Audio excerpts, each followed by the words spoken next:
नमस्कार दोस्तों, आप सबका स्वागत है हमारे चैनल हिंदी नारी में।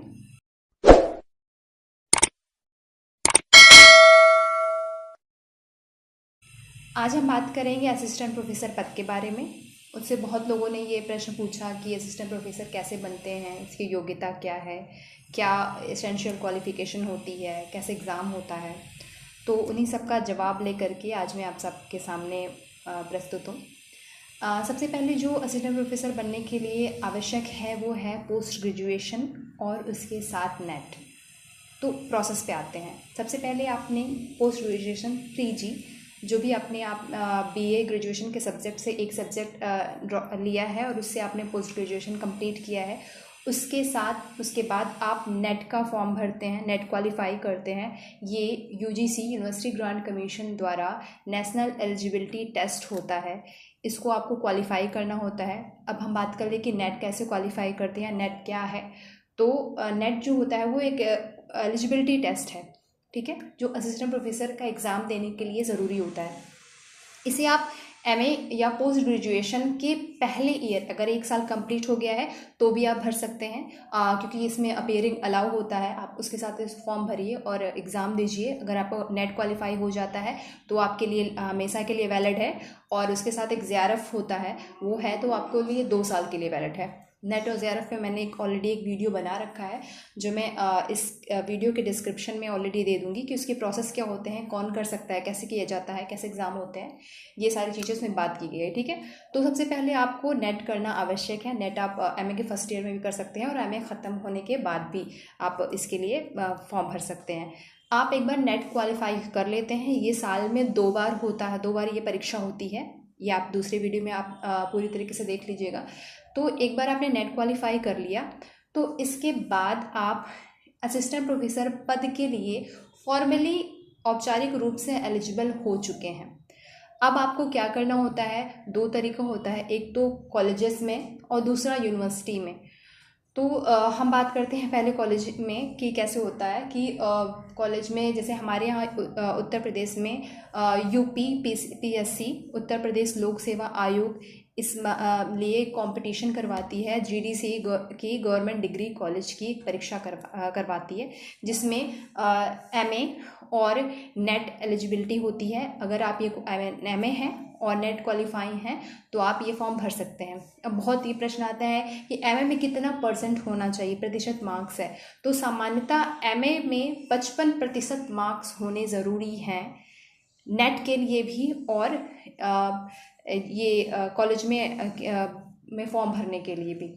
लेकिन कुछ कंडीशन में कुछ कैटेगरी को कुछ छूट मिली हुई है, इसके बारे में मैंने ऑलरेडी अपने दूसरे वीडियो में बात करी है। तो कुछ कंडीशन में वो छूट आपको मिलती है, ठीक है। तो आप जीडीसी में फॉर्म भरने के एलिजिबल हो जाते हैं, आप वहाँ फॉर्म भरते हैं। फॉर्म भरने के बाद आपकी सामान्य तरीके से एग्ज़ाम होता है, जिसको एक स्क्रीनिंग टेस्ट तरह का एक रिटेन एग्ज़ाम होगा। रिटेन एग्ज़ाम होने के बाद आप इंटरव्यू देते हैं। ये तो हो गई जीडीसी की बात।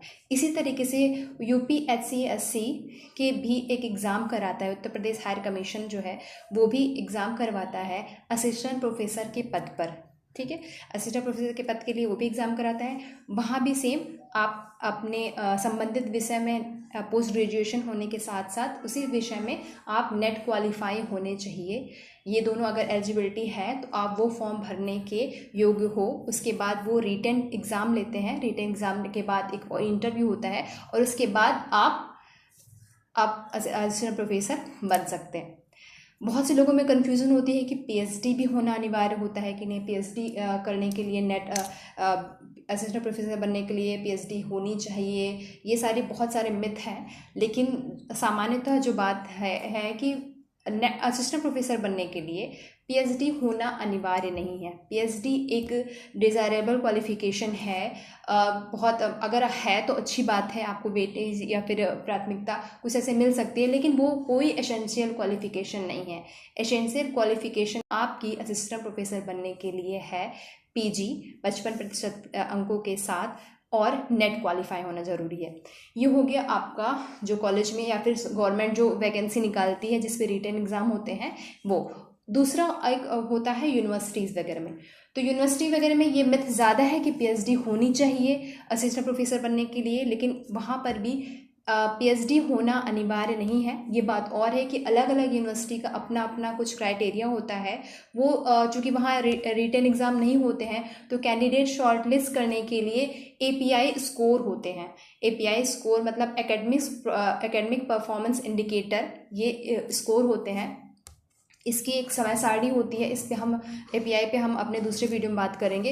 वो एपीआई स्कोर जो होता है वो कैंडिडेट को शॉर्टलिस्ट करने के लिए, इंटरव्यू में शॉर्टलिस्ट करने के लिए कैंडिडेट को ज़रूरी होता है। उसमें पीएचडी के लिए भी कुछ वेटेज होते हैं, इसलिए, और पीएचडी के लिए जो वेटेज है वो ज़्यादा दिया जाता है, इसलिए लोग ये मिथ सब हो गया है कि यूनिवर्सिटी के लिए पीएचडी अनिवार्य है। लेकिन अगर आप नेट क्वालिफाई हैं तो आप यूनिवर्सिटी वगैरह में भी फॉर्म भर सकते हैं असिस्टेंट प्रोफेसर पद के लिए। ये कुछ सामान्य जानकारी हो गई कि असिस्टेंट प्रोफेसर बनने के लिए क्या क्या प्रोसेस होता है, क्या क्या प्रक्रिया होती है। और चूँकि ये चयन जो होते हैं कई तरह के होते हैं, कुछ एडहॉक होते हैं, कुछ ग्रांटेड होते हैं, कुछ नॉन ग्रांटेड होते हैं। ये भी तरीके होते हैं। मतलब एडहॉक में ऐसा होता है कि कुछ समय काल के लिए वैकेंसी निकालती है यूनिवर्सिटी या कॉलेज निकालती है। ये सब परमानेंट वैकेंसियाँ नहीं हैं। परमानेंट वैकेंसी अगर आपको है तो आप गवर्नमेंट एग्ज़ाम क्वालिफाई करिए। अलग अलग जो प्रदेश के जो कमीशन है वो समय समय पर पद निकालते रहते हैं, और इस तरह से यूनिवर्सिटी भी जो है वो इस तरह के परमानेंट पद निकालती रहती है। उन सब के लिए जो मेन जो बात है, मतलब इस पूरे वीडियो का जो मेन कंक्लूजन है कि आपको पोस्ट ग्रेजुएशन और उसी विषय के साथ नेट क्वालिफाई होना है, और उसके बाद आप सामान्यतः असिस्टेंट प्रोफेसर पद के लिए औपचारिक रूप से एलिजिबल हैं। इसके बाद आपको वही फॉलो करना है, वही कंपटीशन फॉलो करना है जो सभी करते हैं। तो मुझे लगता है कि ऊपर से जितने भी प्रश्न मेरे पास आ रहे थे उनका जवाब इसमें मिल गया है। और भी किसी तरह के प्रश्न हैं तो आप लोग बिल्कुल कमेंट में बताएं, मैं उन प्रश्नों को भी सॉल्व करने की कोशिश करूँगी। शुक्रिया। और अधिक अपडेट्स के लिए आज ही चैनल को सब्सक्राइब करें और बेल आइकन को दबाना ना भूलें। शुक्रिया।